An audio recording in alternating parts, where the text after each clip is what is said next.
Okay, section 37. Tennyson recognizes a shift in his interest, a shift in his poetry, in his imagination, and he's trying to decide if this is a good thing or not, or how he feels about it.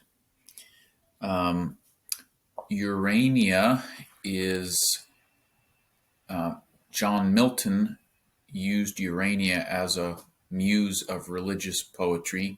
I think she meant something else before John Milton, but here Tennyson is kind of adopting John Milton's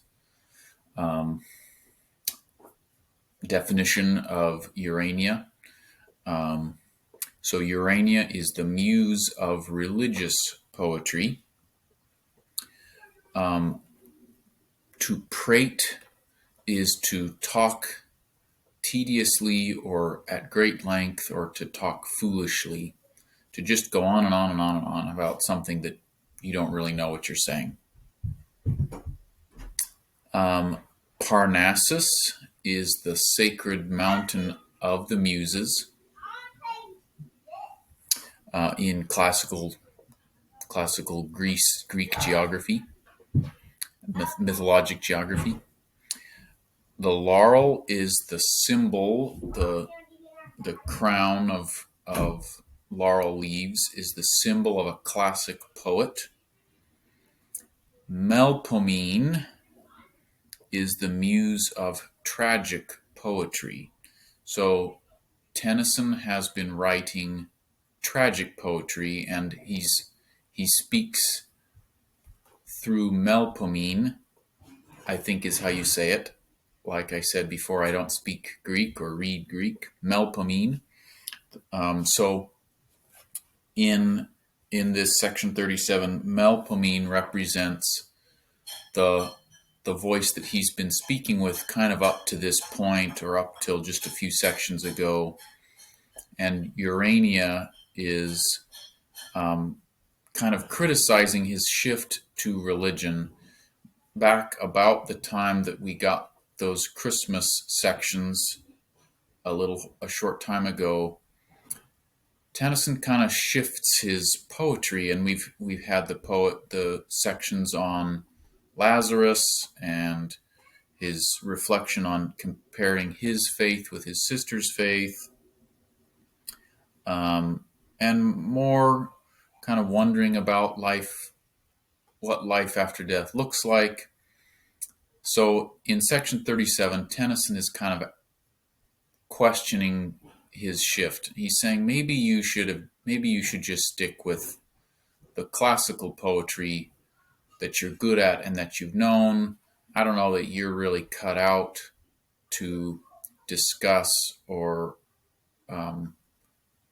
write about these higher, nobler, religious things. He says at the end of 37, darkened sanctities with song. I don't know that you can darken sanctities with song. You shouldn't really be writing about religious things.